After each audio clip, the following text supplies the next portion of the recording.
ఈరోజు ఈ పోటీల లైవ్‌లోకి రావడానికి గల కారణం ఏంటంటే, చాలా పెద్ద కారణమే ఉంది.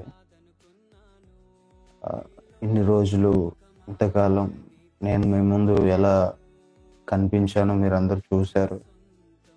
క్రిస్టియానిటీ గురించి ఇష్టం వచ్చినట్లు మాట్లాడుతూ, ఇష్టం వచ్చినట్లు వ్యాఖ్యలు చేస్తూ, అవమానపరుస్తూ, నిందిస్తూ చాలా పెద్ద తప్పు చేశాను. చాలా పెద్ద పాపం చేశాను. సరిదిద్దుకోలేని ఘోరమైన పాపాన్ని చేశాను నేను. నాకు తెలుసు. నాకు ఇప్పుడిప్పుడే అర్థమవుతోంది. దయచేసి నన్ను మీరు మన్నించగలరని కోరుకుంటున్నాను. క్రిస్టియానిటీ అంతటిని నన్ను మన్నించమని, నన్ను క్షమించమని మిమ్మల్ని అందరిని అడుగుతున్నాను. ఇంతకు మించి నేనేమి చేయలేను. దయచేసి నన్ను క్షమించండి. చాలా పెద్ద తప్పు చేశాను. ఎందుకు ఇలా అయిపోయానో నాకు కూడా అర్థం కావట్లేదు. ఈ మార్పుకు కారణం ఏంటంటే, ఈ క్షమాపణ అడగడానికి గల కారణం ఏంటంటే, మీరు ఈ విషయాన్ని ఎలా తీసుకుంటారో నాకు తెలీదు. మంచిగా తీసుకుంటారా? చెడుగా తీసుకుంటారా? దీన్ని అంగీకరిస్తారా? అంగీకరించరా? అన్నటువంటి విషయం కూడా నాకు అర్థం కావట్లేదు. కానీ తప్పకుండా ఈ విషయాన్ని చెప్పాలి. లేకపోతే నాకు నేనులా ఉండలేకపోతున్నాను.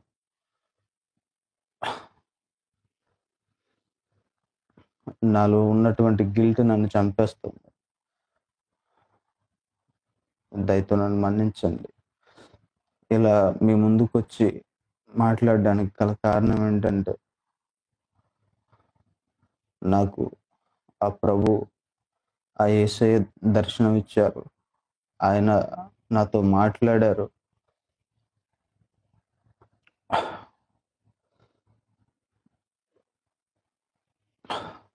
నిజంగా ఆయన్ని ఎన్నో మాట్లాడినాను. ఎంతగానో అవమానించాను. ఆ యేసు ప్రభువుని, ఆ క్రిస్టియానిటీని, ఆ బైబిల్‌ని చాలా తోలనాడాను. ఘోరంగా మాట్లాడాను. బట్ నిన్నటి దినాన ఆ యేసు ప్రభు నాకు దర్శనం ఇవ్వడం, నాతో మాట్లాడడం, నా వలన ఆయన చాలా బాధపడ్డాడు అన్నటువంటి విషయాన్ని ఆయన నాకు చెప్పడం, అదంతా జరిగింది. కాబట్టి నేను ఇలా మీ ముందుకొచ్చి మిమ్మల్ని క్షమాపణ అడగగలుగుతున్నాను. ఎ ఎప్పుడైతే ఆ దేవుడు నాకు ప్రత్యక్షమయ్యాడో, నాతో మాట్లాడాడో, అప్పటినుంచి ఆ గిల్ట్ నన్ను చంపేస్తోంది. నేను మంచిగా ఉండలేకపోతున్నాను. ఎంతో ఘోర పాపాన్ని చేశాను. ఇష్టం వచ్చినట్లు మాట్లాడాను, తిట్టాను, అవమానపరిచాను, నీచంగా మాట్లాడాను. దయచేసి నన్ను మన్నించండి. దయచేసి నన్ను మన్నించండి. ఇంతకు మించి నేనేమి చేయలేను. ఆ ప్రభువు నాతో మాట్లాడాడు. స్వయంగా నేను విన్నాను. నా కళ్ళతో నేను చూశాను. ఇంతకు మించి ఏమి చెప్పుకోలేకపోతున్నా. క్రిస్టియన్స్ అందరికీ చేతులెత్తి క్షమించమని అడుగుతున్నాను. మన్నించమని కోరుతున్నాను. దీన్ని మంచిగా తీసుకుంటారా? చెడుగా తీసుకుంటారా? ఎలా తీసుకుంటారో నాకైతే తెలీదు. ఈ విషయాన్ని అంగీకరిస్తారా? అంగీకరించారా? అన్న విషయం కూడా నాకు అనవసరమైనటువంటి విషయం.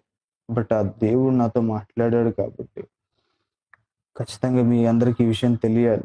నేను చేసిన పాపం తెలియాలి. నేను అడిగిన క్షమాపణ మీ అందరికీ తెలియాలి అన్న ఉద్దేశంతోటే ఈరోజు ఈ క్షణం ఇలా లైవ్‌లోకొచ్చాను.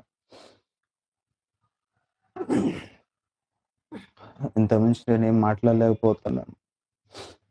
దయచేసి మీరందరూ నన్ను క్షమిస్తారని కోరుకుంటూ ఈ లైవ్‌ని ముగిస్తున్నాను.